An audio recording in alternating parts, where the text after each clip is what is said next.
är på. Hello and welcome to 1575. We are currently at page 7 in the English translation.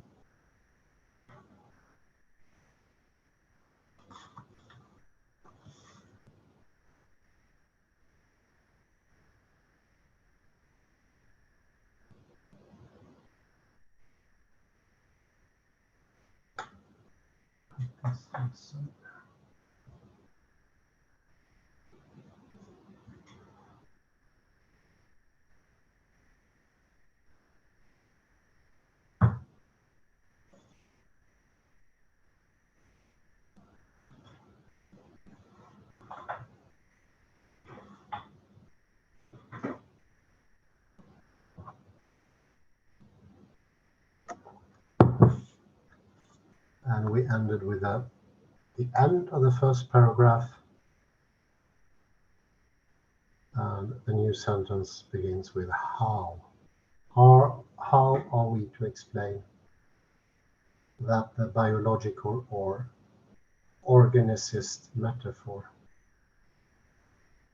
Just or we've been discussing earlier aggregation or aggregation of program, and how life and death are mutually composites, not absolute opposites. They are dissimilar in their opposition. So we cannot understand what death is through life and vice versa. And that is important to remember.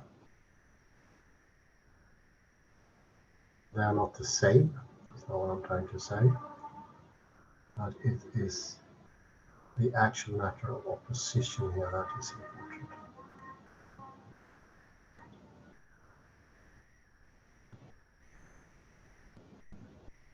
I continue here on how.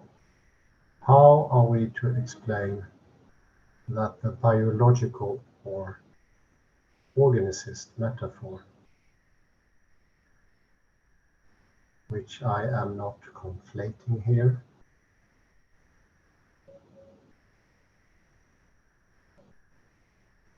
they are not exactly the same.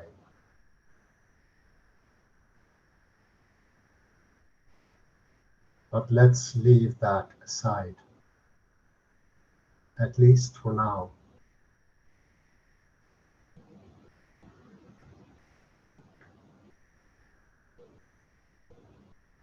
That biological or organicist metaphors so often serve to describe institutions.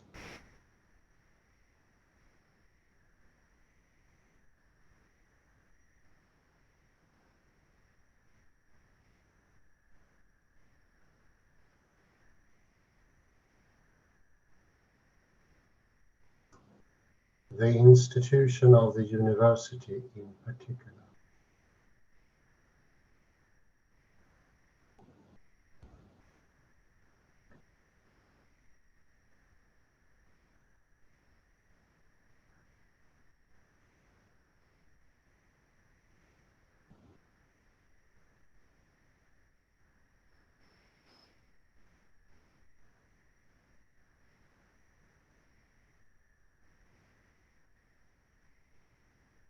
And this is just as much on the side of those who defend that institution as those who attack it.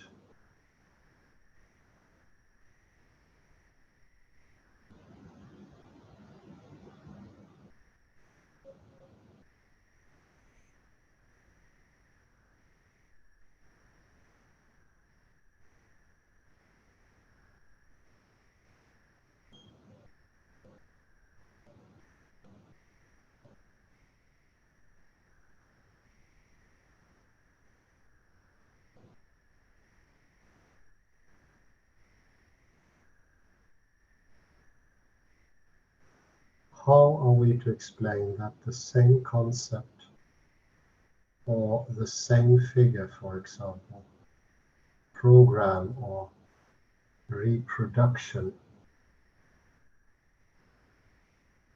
can be so easily transposed from the language of life to that of the institution and vice versa?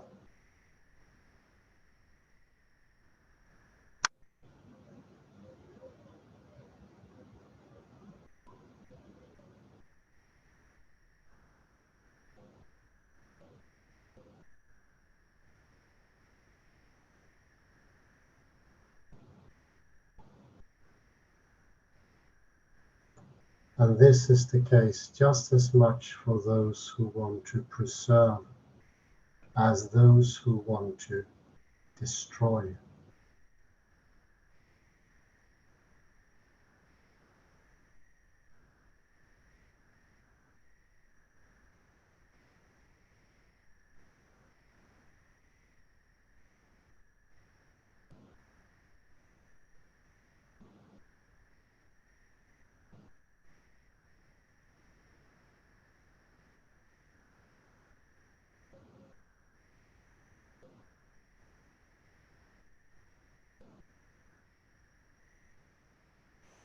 For the former, the necessity of the program and of reproduction is a condition of life,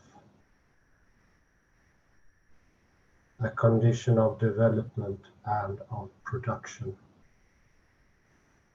For the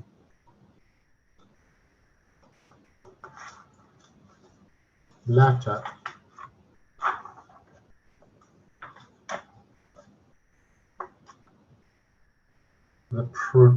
the program and the reproduction are bearers of death.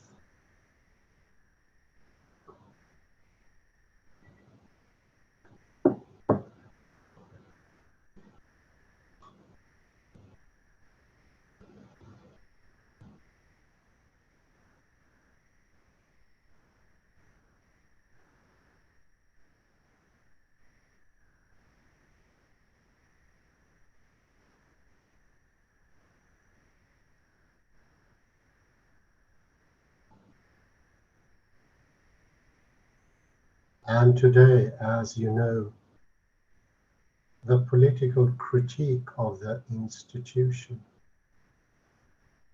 the fight against the institution, draws the principal part of its argumentation and motivation from this value of reproduction. Very important, reproduction and its value.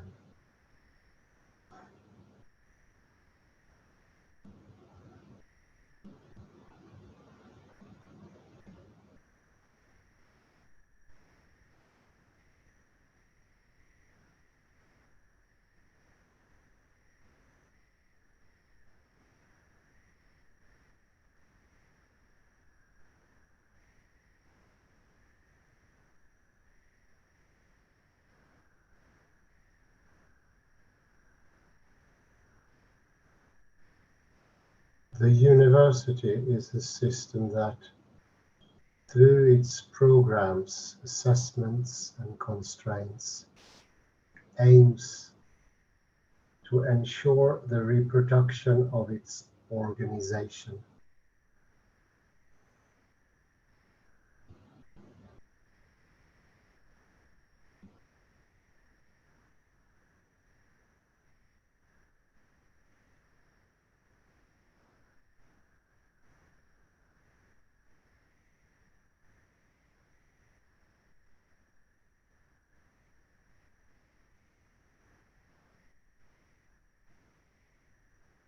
Which amounts not only to maintaining the system of forces, but also to rigidifying the living being in death.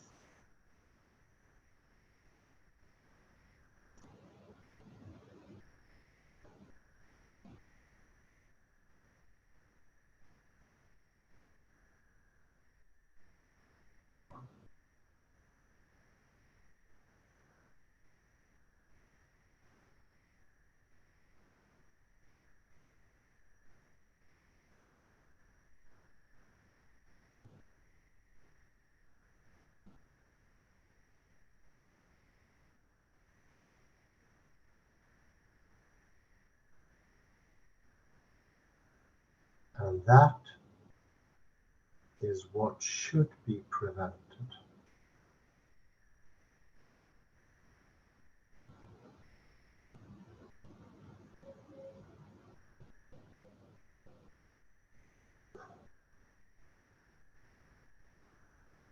How are we to explain the reproduction and program are conditions of both life and death?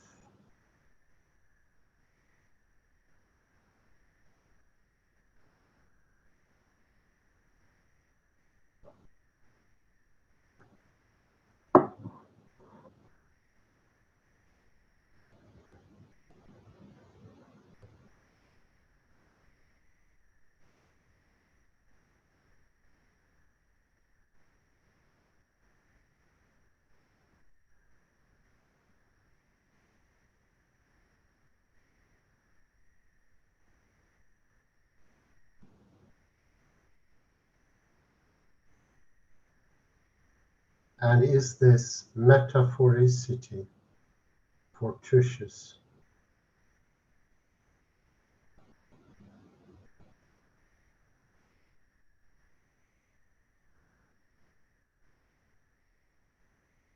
Is it one metaphorical structure among others?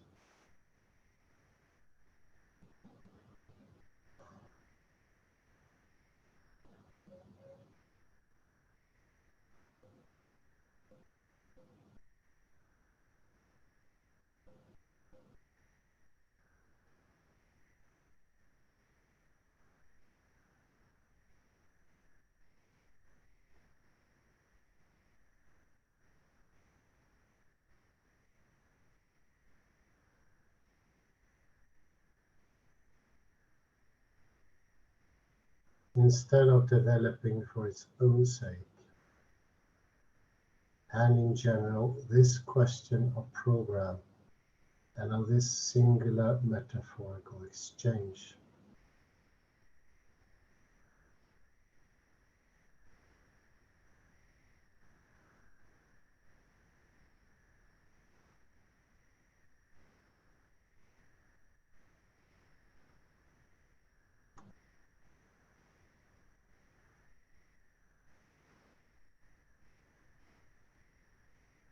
I suggest that we analyze the concept of program as it is operating in the book of a modern biologist.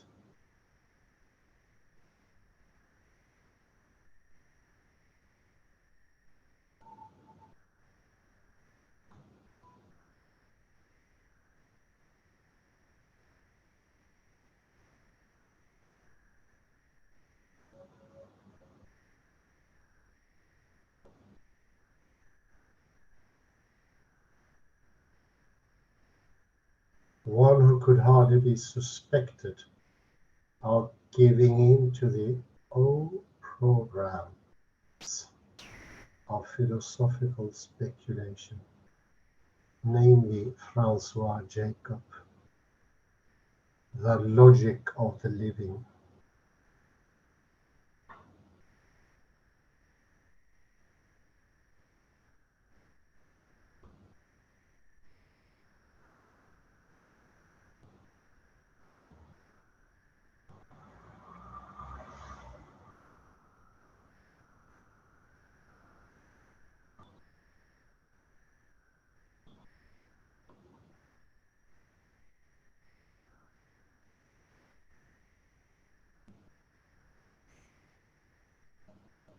Its introduction bears the title The Program, and you know, if you have read it, that the concept of program plays a decisive role in that work, coming to resolve all the problems and all the antinomies that philosophy in general, the philosophy of life,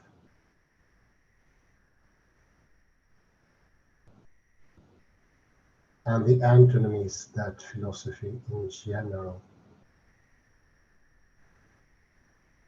the philosophy of life and biological thought were themselves unable to resolve up until now.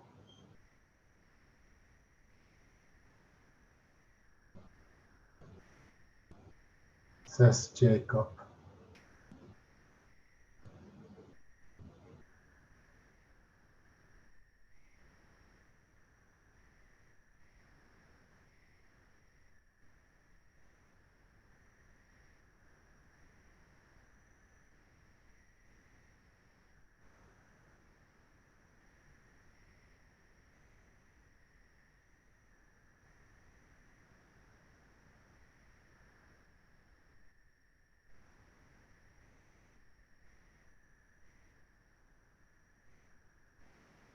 The biologist refused to have any explicit recourse to any finalism or teleologism,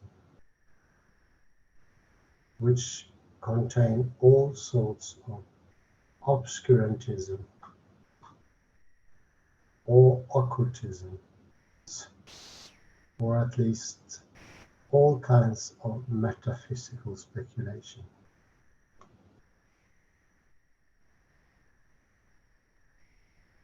And he claimed to be acting as a scientist only as far as he broke with all finalism or teleology.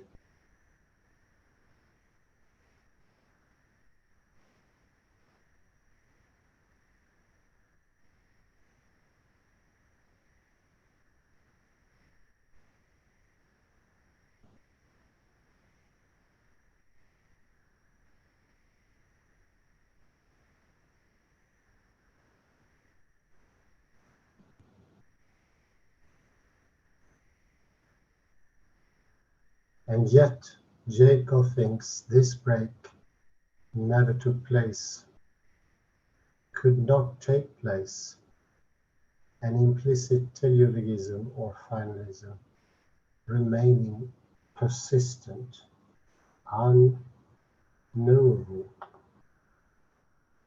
unavowed, shameful.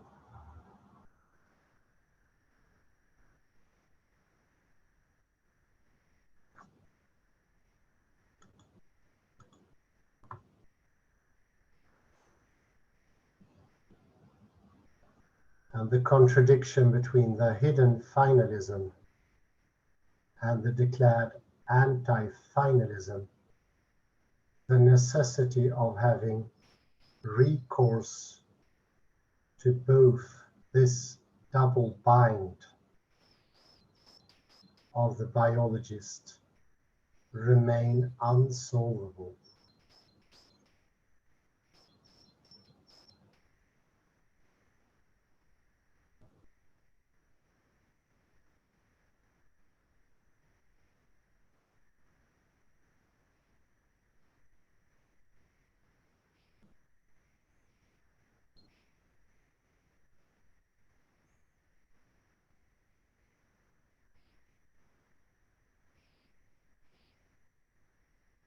Well, it's the notion of the program,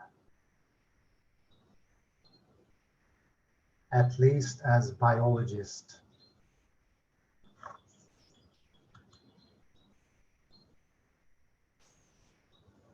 Hallå Henke, välkommen.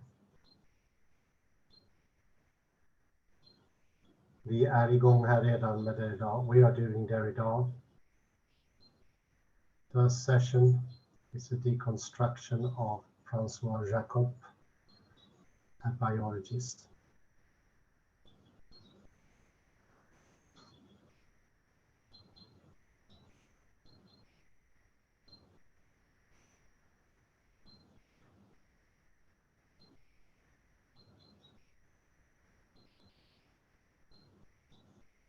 Maybe you can mark where I was kind of.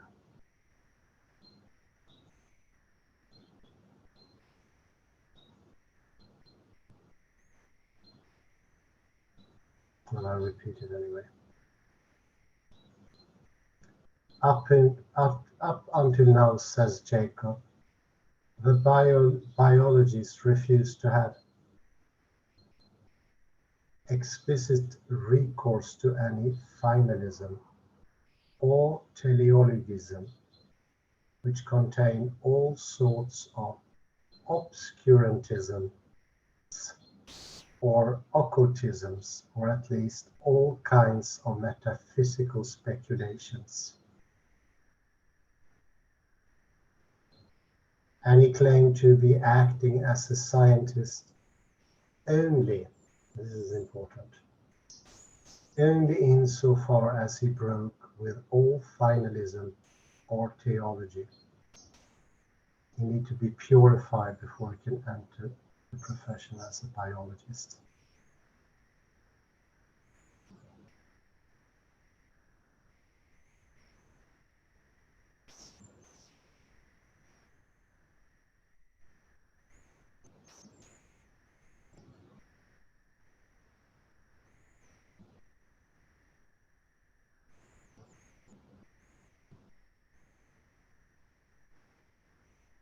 And yet Jacob thinks this break never took place, could not take place, and implicit teleologism or finalism remained persistent, unavowed, shameful.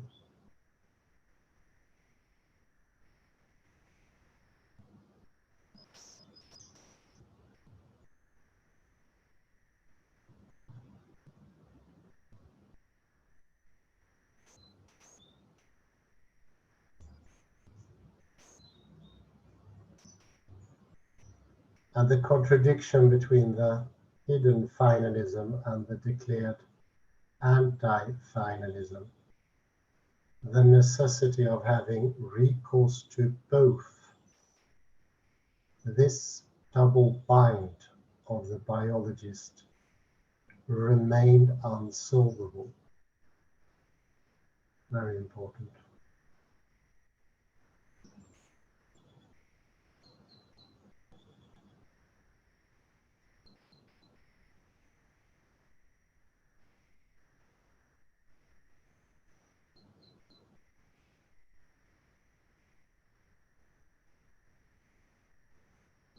Well, it is the notion of the program, at least as it is determined today in biological discourse,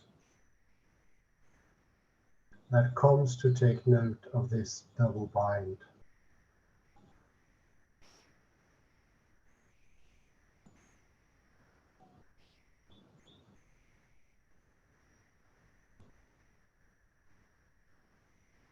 And especially resolve the contradiction. That is the contradiction that the double bind builds.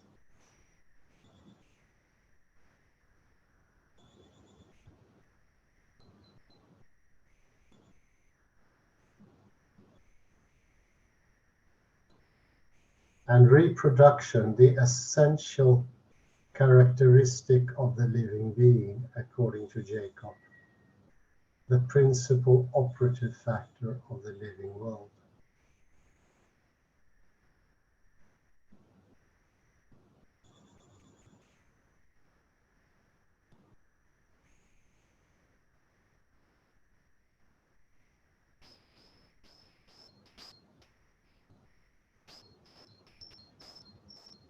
Reconciles through the program, through the new concept of program, the finality of each organism and the non-fatality of organisms, of the history of organisms.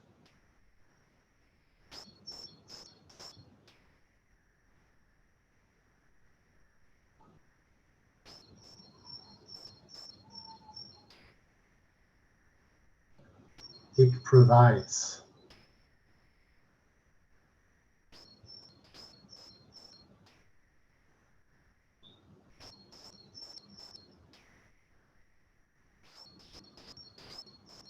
He says, I am, but for each organism, and at the same time it gives a direction to the aimless history of organisms. So aimlessness and complete fatality, pure chance, all those things are extremely important.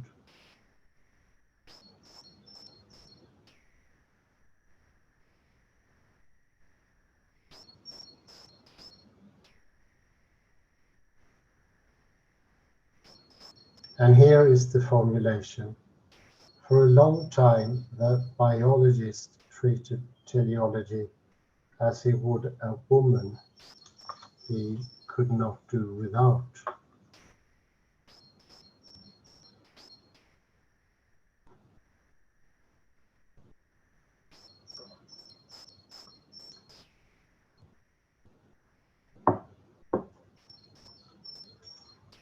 But did not care to be seen with in public.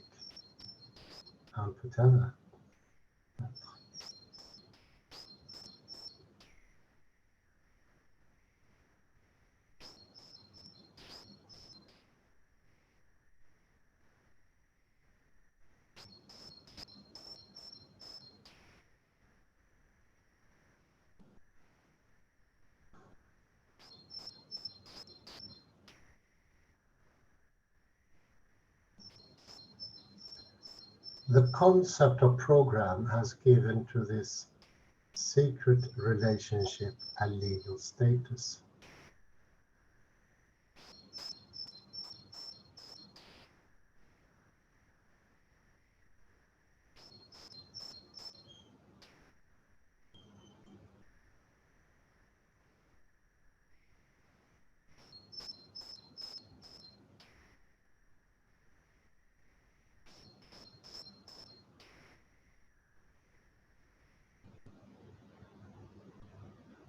What is it then about this value of program that would finally provide the solution to all these problems?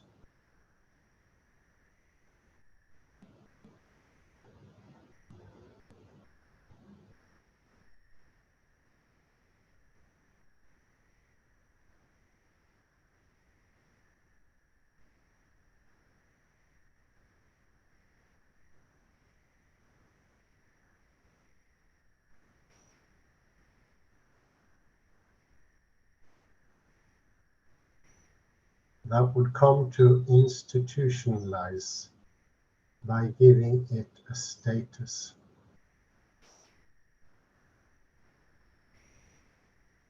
The contradiction or the double postulation of the biological approach.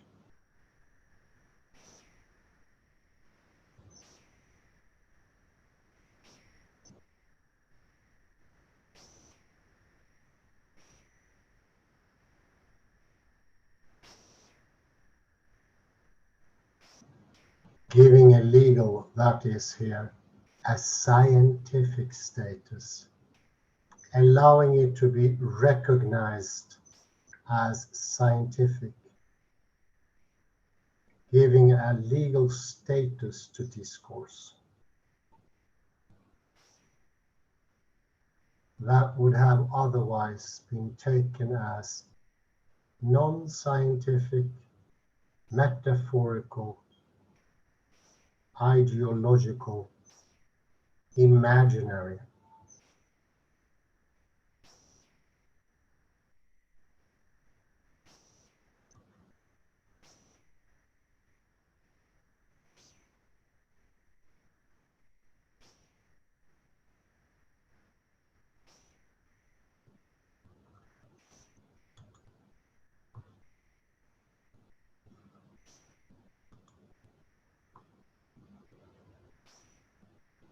Or however else one might wish to characterize the non-scientific, that is, as that which does not have the right of entry into the scientific institution.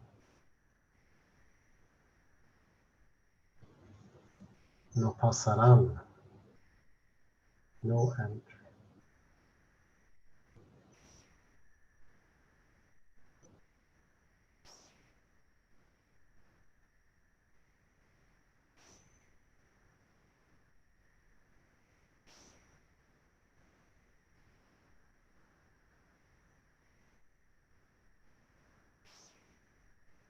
Let us imagine that Jacob, in speaking of genetic programs, were speaking of the program in the institution of the university, and let us see to what extent it works and why it works.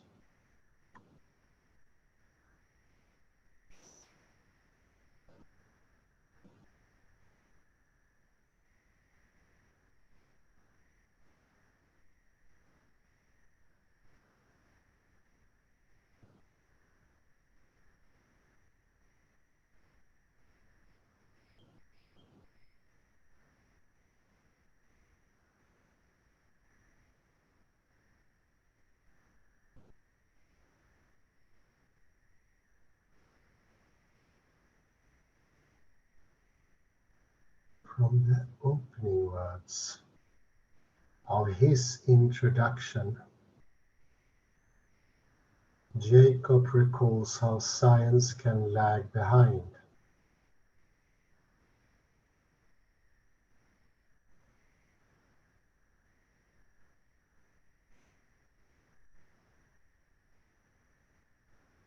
How biological science regularly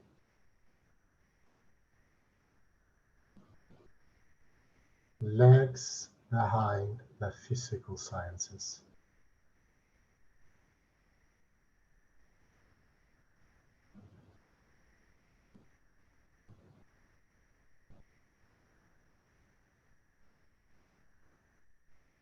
Without asking whether this lagging behind is essential or not, whether or not it has to do with the very structure of the object and of the relation to the object in what is called the biological domain.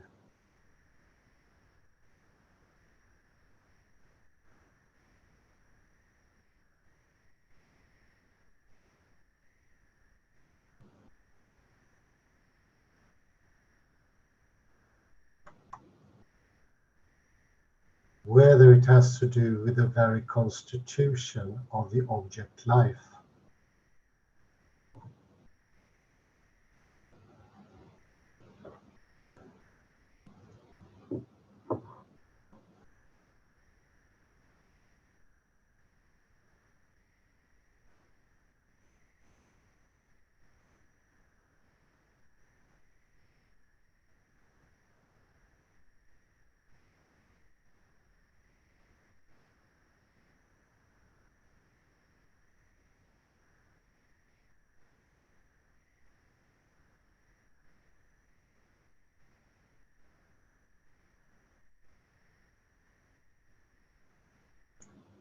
Jacob both notes the lagging behind and defines it from a place where, or at a moment when, the science of the living would finally be constituted as a science,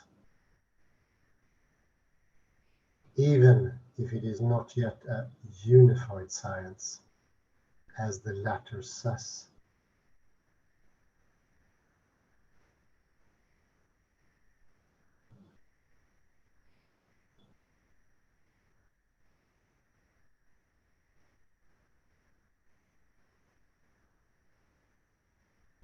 Unified science, as he later says.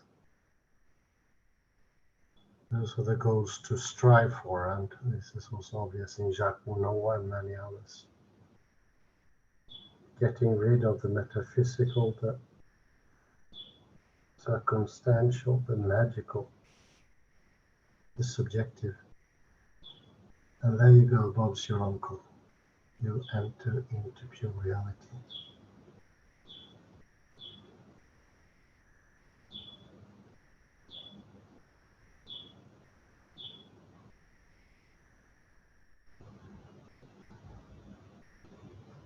Jacob thus remarks upon this lagging behind.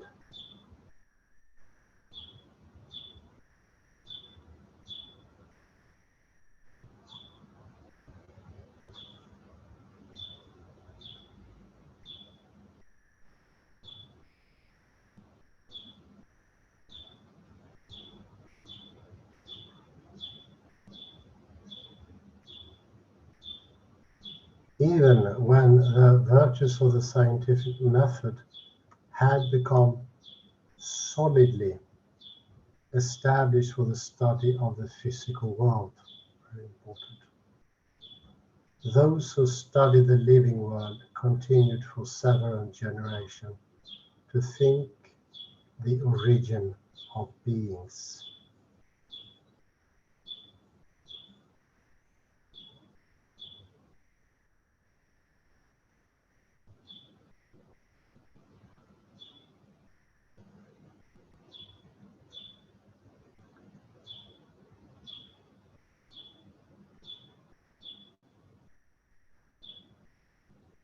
Let me interrupt for a moment my quotation for the digression.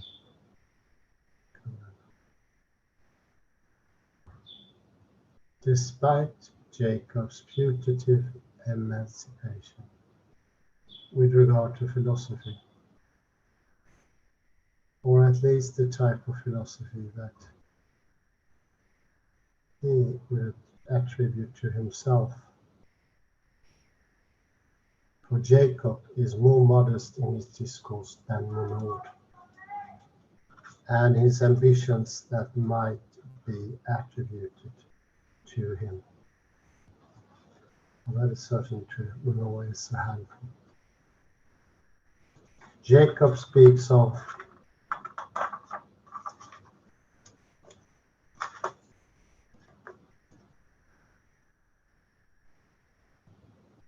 regularly of beings in order to designate the living,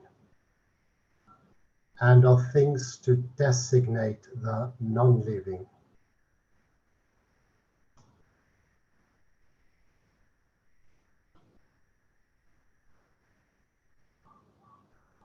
He does this regularly, as you can confirm when he writes, for example, in the final pages. This applies equally to the formation of beings and things, to the constitution of a cell, an organism, or a population, as well as a molecule, a stone, or a storm. All non-livings are simply things. Taste that. All non-living are simply things.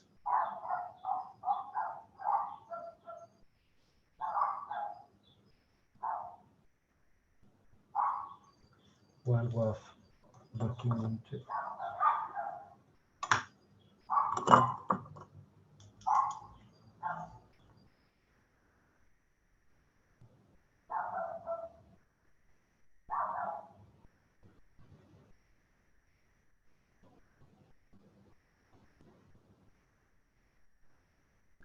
They are simply things and there is no one looking at them. That seems to be the general idea here.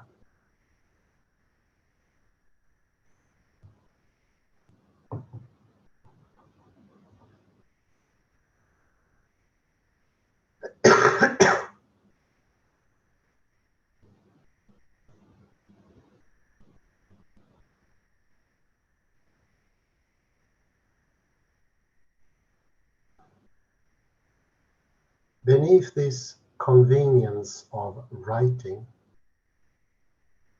and all this concession to everyday language,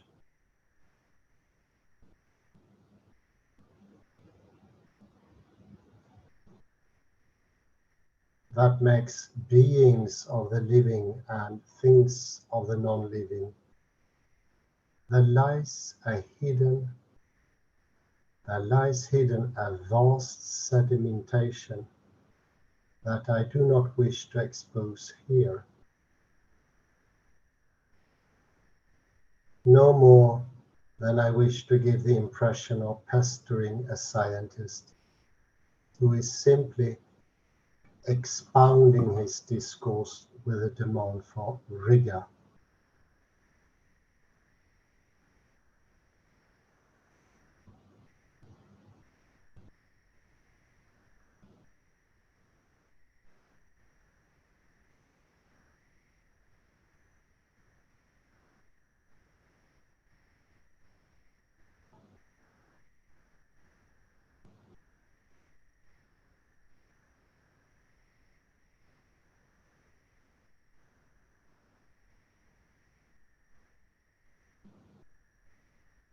that might seem to come from a philosopher, isn't it?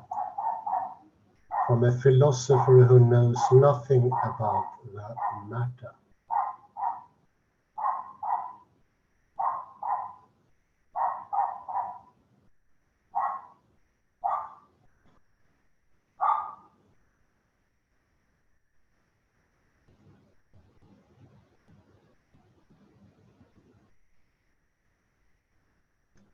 But I think that indications of this type must be taken seriously, and that they reveal in the scientist who writes a great philosophical and scientific naivety than one is generally willing to say.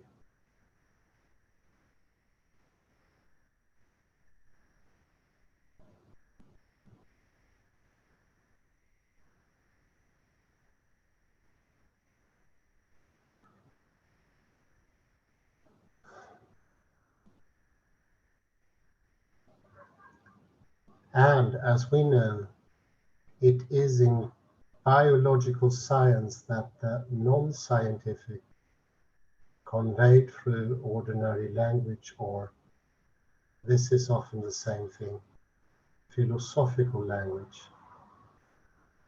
contaminates the very posing of scientific problems from within.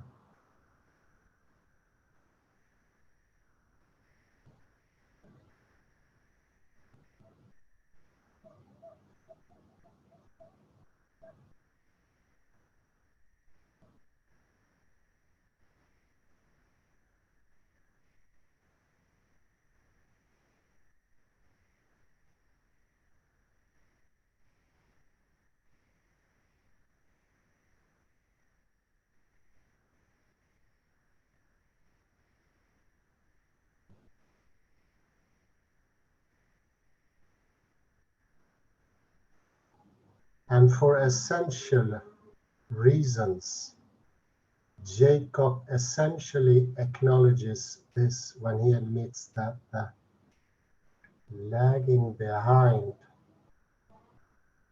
in scientificity is more common in the study of the living than in the study of the non-living, that is, physics versus biology.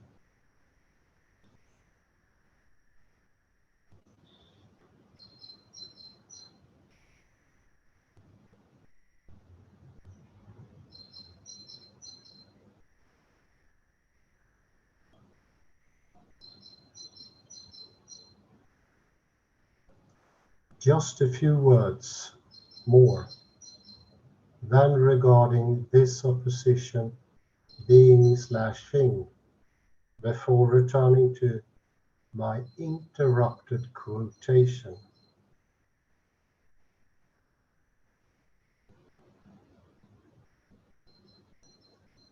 Two remarks, one of which is essential.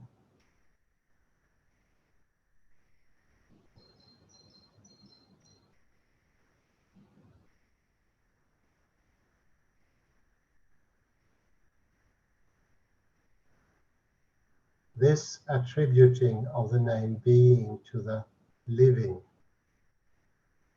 which is common in an everyday language marked by a culture that is at once philosophical and Christian, and that makes that which lives and speaks be.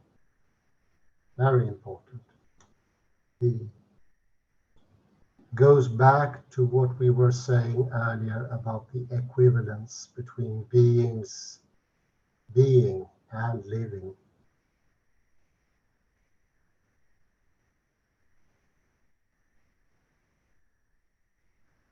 And to the whole problematic nexus that comes with it.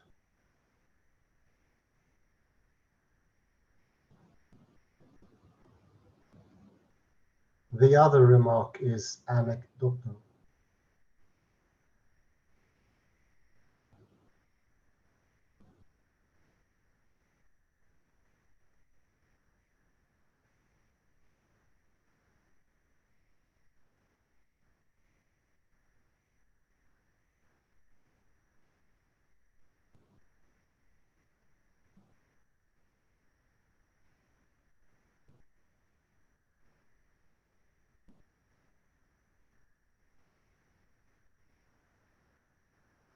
I know someone who, consumed by the problems of an undeclared homosexuality, often said a being or beings in everyday conversation, where we would say him or her, he or she, a man or a woman, and this person would say a being or beings.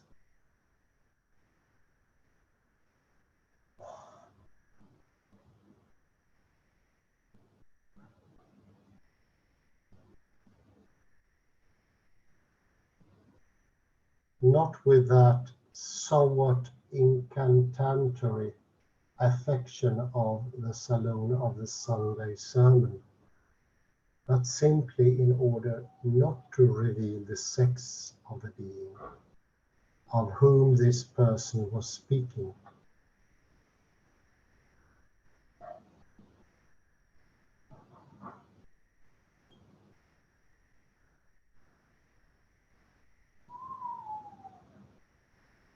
I recount this story only to suggest or to recall that sexual difference, marked or erased, marked, which is to say erased as sexual opposition,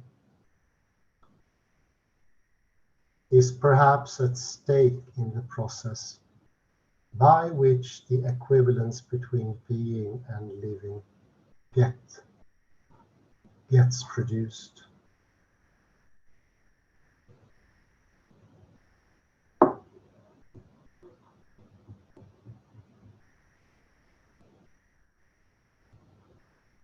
I return now to my quotation.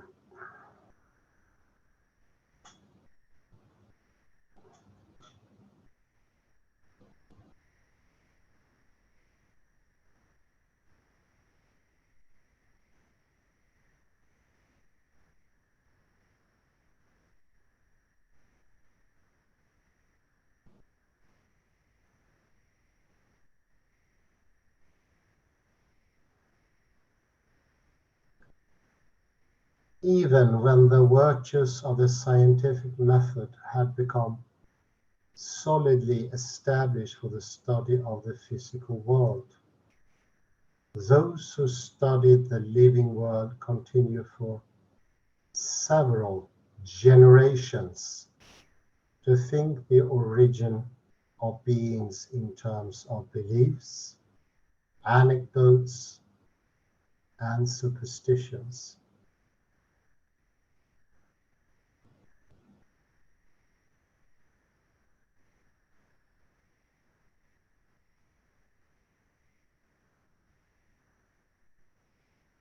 Relatively simple experiments suffice to make short work of the notion of spontaneous generation and impossible hybridations.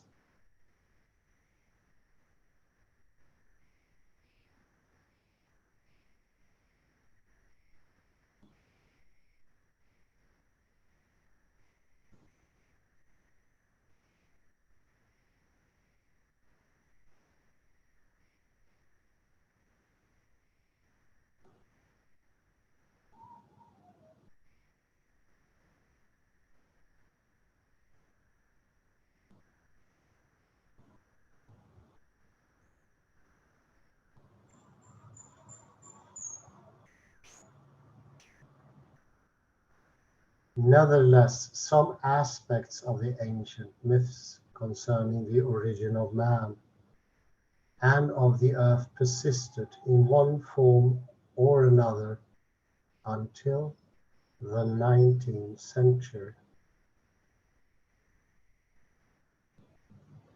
End of paragraph.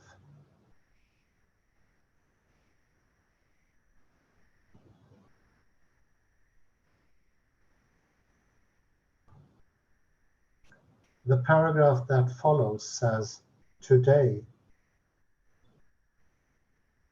having started upon the sure path of science, biology, or more precisely, genetics, today describes heredity, says Jacob, and I quote,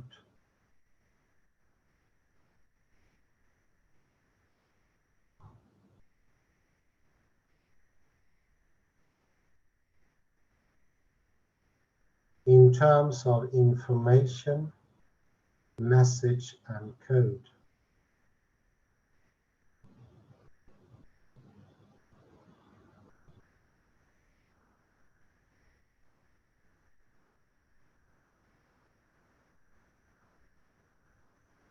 It is starting from here that I propose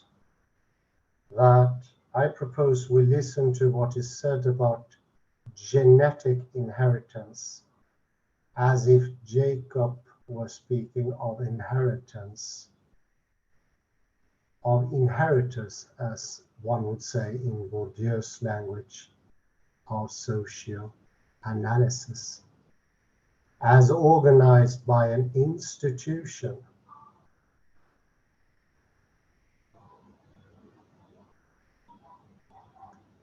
Or if not, by it at least through it by those forces that have an interest in reproduction.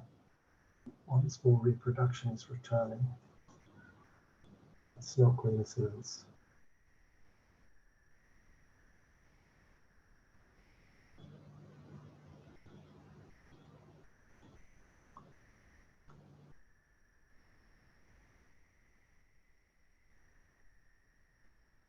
Reproduction is the concept that is in common to the two systems.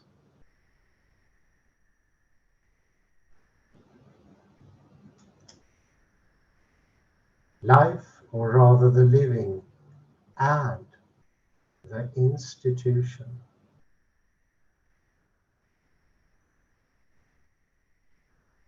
And it is this shared concept that ensures the unity of the metaphorical code that passes from one to the other.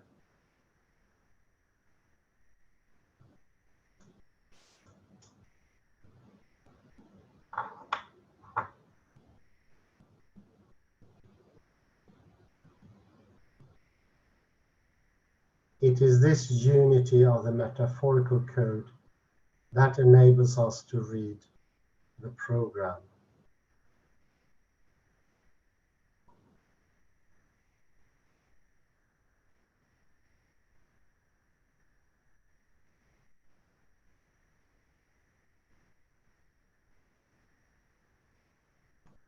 Jacob's introduction as if it were about the university, very important.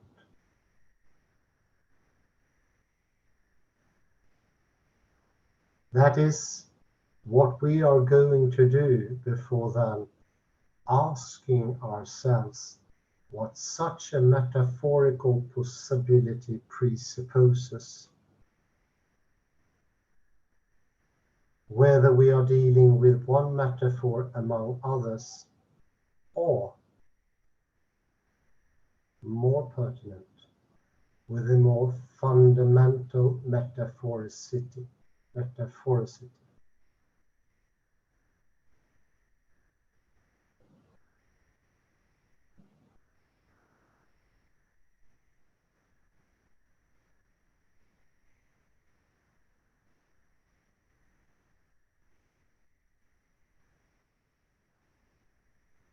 Heredity, therefore, today is described in terms of information, message, and code.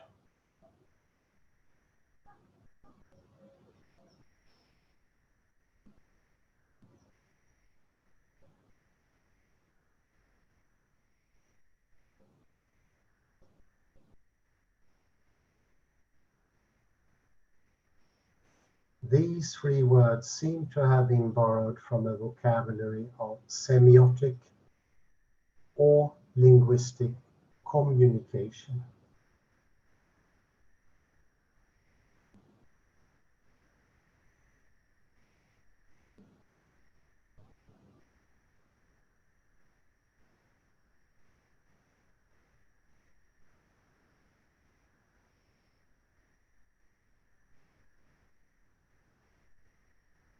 Each message is emitted according to the constraints of a code, and this is important. There's a pre-arranged code, the a priori of Kant, if you like, which is what allows for exchange and identification. This is, however, not mentioned, microemphasis here, by Jacques Derrida, neither by Francois Jacob or anyone else.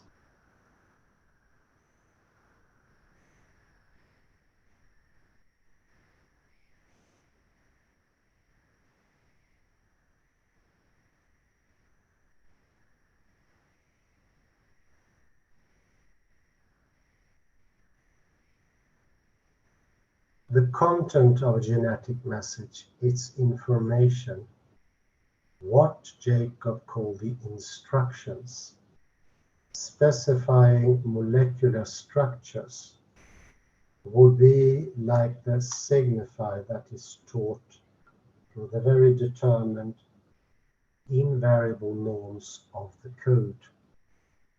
Here we have Ferdinand Saussure backing up here, putting his head up into the text.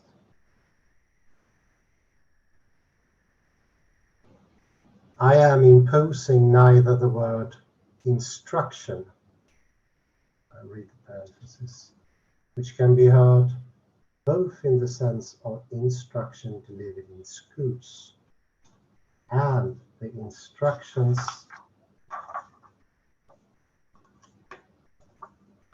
of the Board of Education that aim to ensure the proper conditions for reproduction,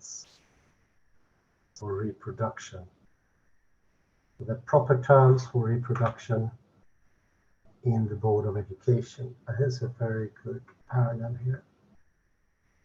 And this is not mentioned by Jacob.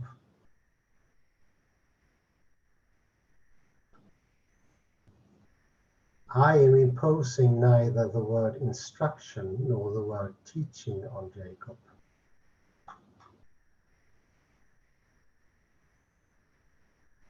Who writes, for example,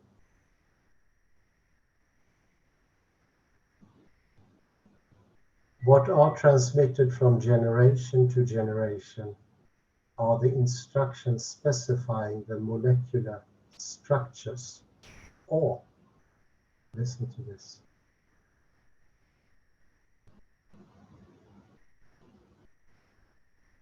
the rigidity of the program thus varies according to the operations.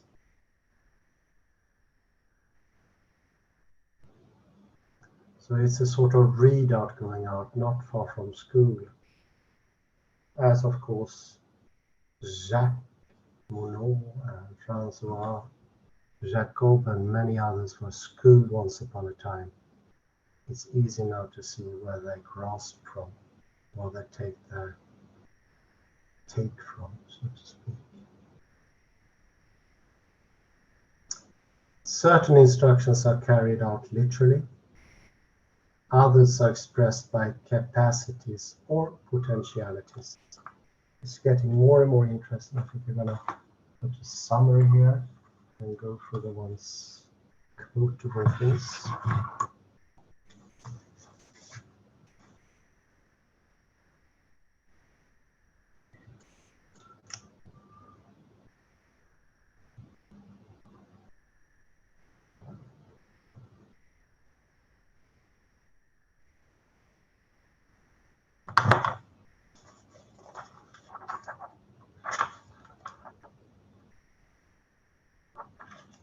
There's one important quote here already at page 10.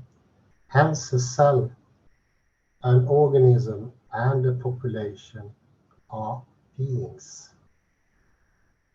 And a molecule, a stone or a storm, all non-living, it's pretty sure here, are simply things. This is extraordinarily important.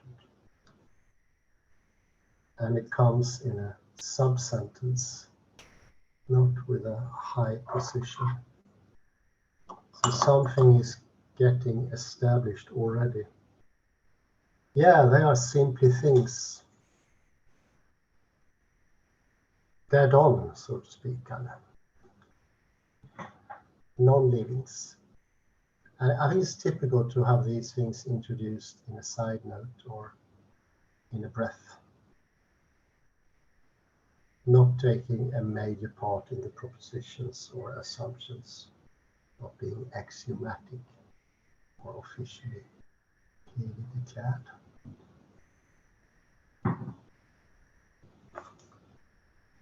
And it's the programs that are manipulating the things so they become living all of a sudden. And the programs are so eloquently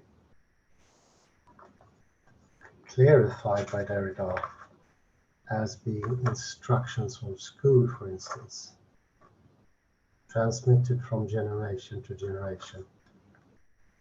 Or, as we discussed earlier on, the proper way to make a copy or an exact copy of an original. These things are coming from underneath the text. They are not in clear, bold letters. They are seemingly just put in somewhere, in a breath, in a footnote, could be, or a sub-sentence. But they are having utmost importance for establishing the program, the instructions, and all of a sudden you get this essence of living, which is reproduction. Reproduction is something to be seen as almost self-evident. No need to be questioned or clarified by Jacob or anyone else.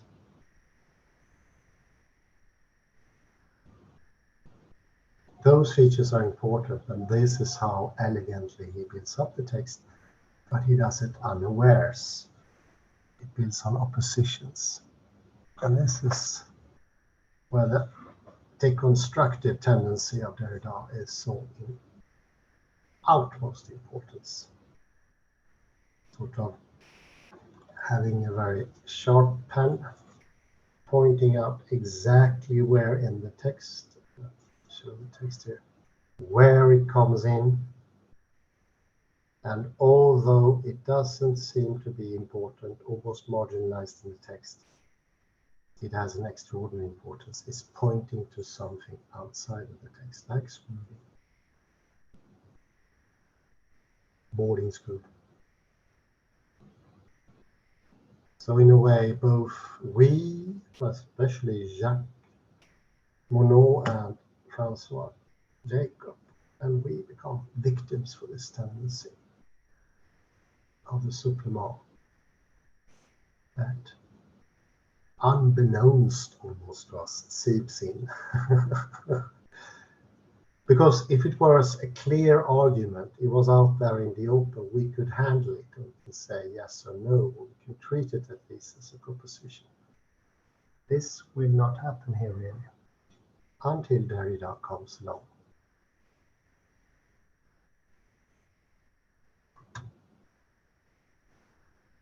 He has an excellent sharpness to him.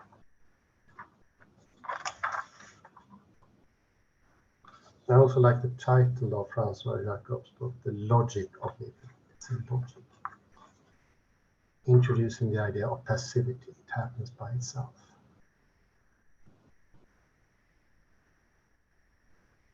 It's an ongoing, direct, passive process of reproduction, of copying faithfully, like the monks in the monasteries and cloisters all over Europe.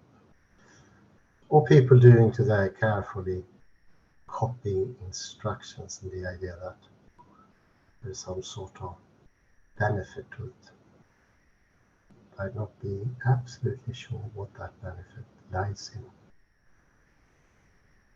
My dear colleague Kalle, maybe some comments? Henrik disappeared. Yes, let me requote one phrase or two. this is from page 8, the last line, page 8 line. This is a quotation from Jacob. Page 8, last line. For a long time, the theologists treated theology as a woman he could not do without. Page 9, could not do without, but did not care to be seen with in public. Yes, yes. The concept of program has given to the secret relationship a legal status. So if I understand this correctly, is that so Jacob revalues teleology. He wants to have teleology. So teleology och biology should go hand in hand.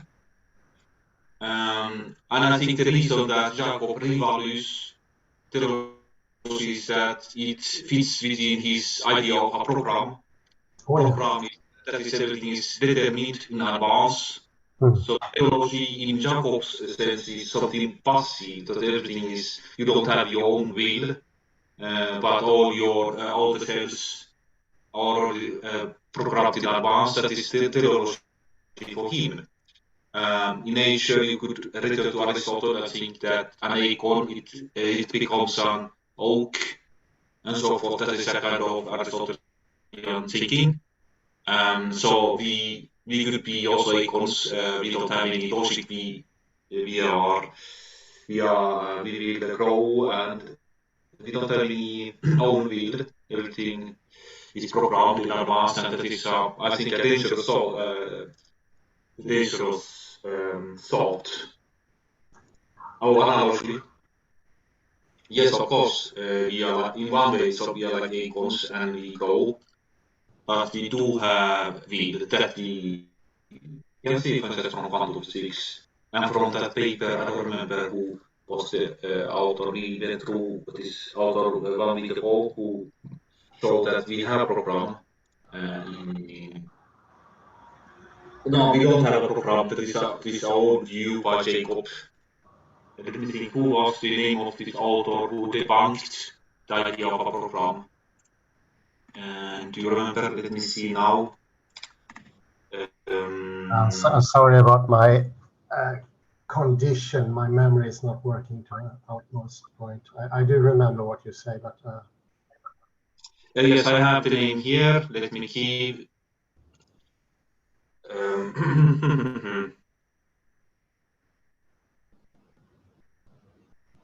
the name of the author is the geneticist Richard Jorgensen. And I could actually what we could do with Richard Jorgensen. Let me share. I remember. Yes. Yes, let me share this with you, with our viewers. Let me see. What I will do, I will share. I made a review of a book where I quoted this phrase by genetically. This is written Swedish, so what he says like that: biological evolution fundamentally depends on the existence and nature of genetic variations. And on this paper, he also debunked the idea of a program. Yes, it's very similar to chaos theory. The variants are needed. It's not optional. It's absolutely necessary with variance and differences and deviations. It's not how can you say it? Undantag. It's not the exceptions. They are necessary. They are part of the substance. And it's a very good quote you pointed out there. It's very well put by Derrida. For a long time, the biologist treated teleology as he would a woman who not doubt. So they accept teleology, but they do it very reluctantly, so to speak. That's part of. No, it's a quotation by Jacob himself. I know, yeah, I know. So Jacob does have humor. Yeah.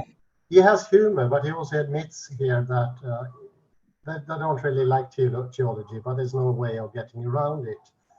But they try to downsize it, so to speak, not to mention it too much. But in a way, it's still working in their explanations. Life becomes some sort of machine theology. This will become clearer as we progress through the paper, but some sort of machined, unconscious theology, so to speak, passive, absolutely passive. I come to think of this book, which is a very, very good example of exactly that tendency. That's the Magnum Opus by Richard Dawkins. In the English version, this is the Swedish version, The Selfish Gene. And it has a sort of a theology to it, but it's aimless in the sense of being human theology. And it's like a big machinery. The whole book leads to passivity when you read it. It's a bestseller, though. It's a bestseller. It has had an incredible impact. This is, without any doubt, Richard Dawkins' best book. And it's been sort of affecting us all since 1976. It's quite some time. But Derrida goes into it, how compellingly you put in brackets, you put in side notes the most important things, and you pretend them not to be so important.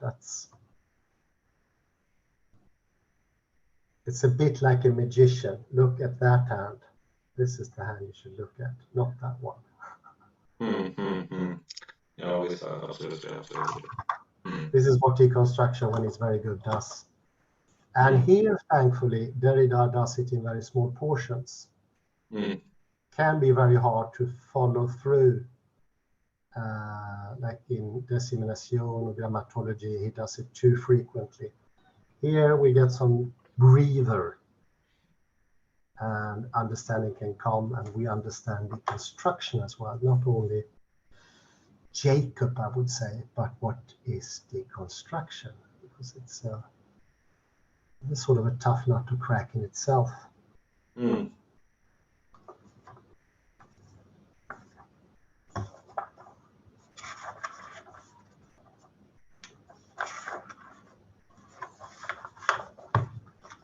I think we've gone on pretty long here. It's just getting interesting. We'll continue next time.